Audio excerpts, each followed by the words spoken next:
I'm Richard Yones, and I'm 20 years old.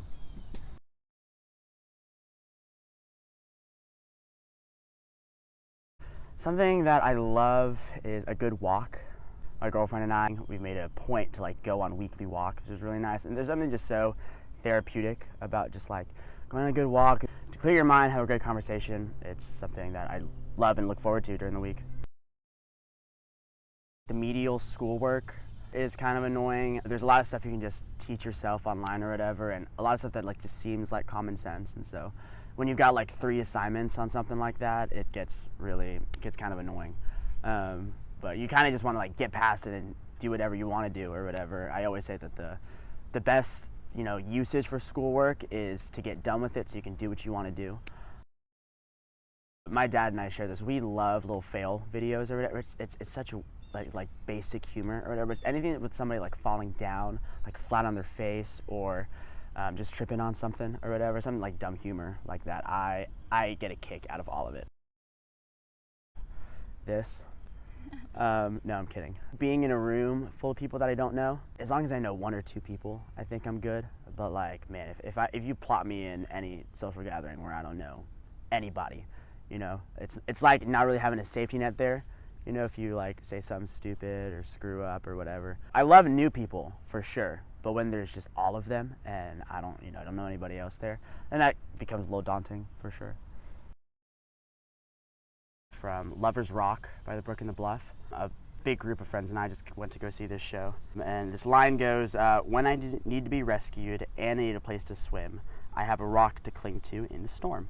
The song's about a guy who has a lover. It's called Lover's Rock, and he uses his lover, his partner, as somebody who he can rely on, somebody he can trust. I love that lyric. I just started dating, and I was somebody who didn't really rely on a lot of people, but I am learning to be somebody who doesn't have to go through life by himself. And when I am in a storm or when I am going through life's motions, that I've got somebody and a group of people who I can cling to.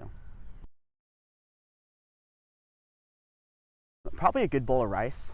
I don't know. I'm somewhat food oriented, and so I know anytime we got a bad grade on the test, or I don't know, had an argument with somebody, or just had a bad interaction with somebody, I always just go home and microwave a bowl of rice.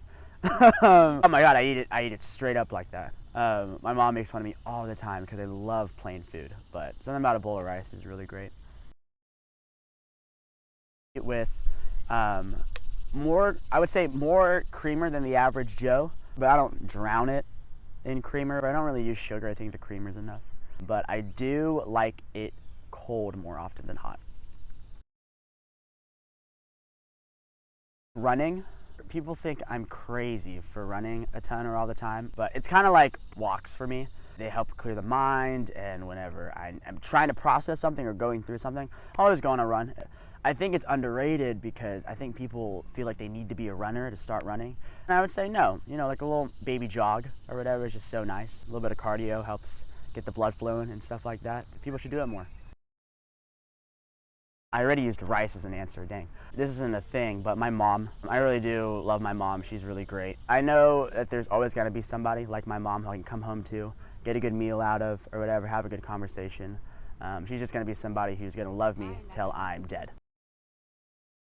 My girlfriend and I went to the High Museum, and the special exhibit was an exhibit on love. And it was odd. It was like they set it up for us, and we were like, okay, did they know we were coming? There's this crazy one where they had all these light bulbs strung up on the ceiling. There's about 100, 200 of them or whatever. And they were all flashing at different cadences. And you could go to the corner and put your hands on these 2 bars, and it would record your pulse and your heartbeat.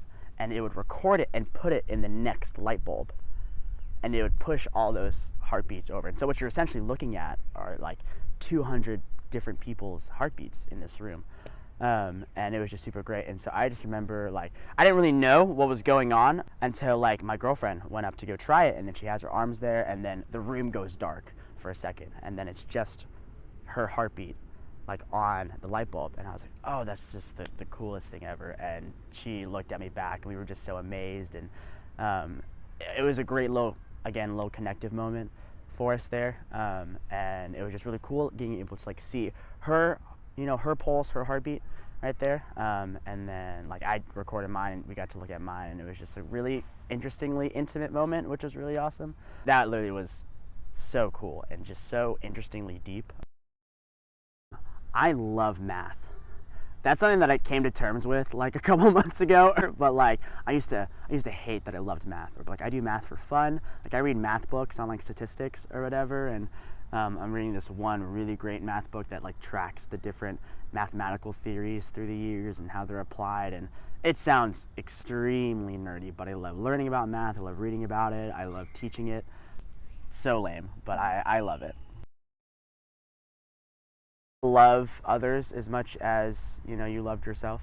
I think when I was growing up, I was a little too too confident, or a little too. I shouldn't have been that confident. I mean, God, you look back on pictures in middle school, and you are not who you think you are.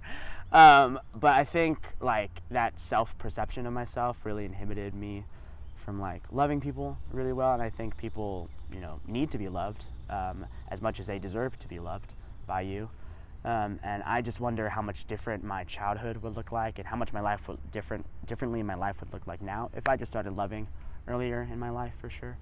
And that all starts with telling a younger me to like pipe down, and and yeah, start being a little humble, to love others.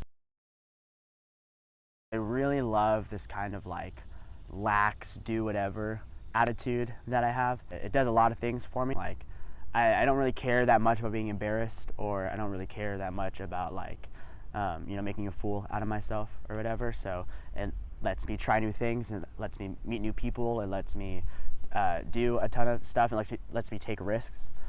It's something that that I've loved about myself over the years, is like not taking things too seriously, right? Having a drive, but if things don't work out, then I'm really relaxed. I know life will move on. I know that my life is not just that one little thing that I failed on. Real cooking, I feel like I can cook, like enough for myself, and enough. I think if I am in a room with people who can't cook, they're like, great, this is so awesome, like best thing I've had ever. But if I'm in a room with people who can cook, they're like, what are we doing here? Like, what is this? Like, why are you chopping your vegetables up like that? So probably like real, like nice cooking, something I could use an oven. I don't know, something crazy. I would ask what my family was going to look like. Really, I'm so interested in my kids in the future, who I'm going to be responsible for. I want to know what their names are, how old they're going to be, when I'm going to have them. I want to know what their interests are. I want to know everything about my family in the future.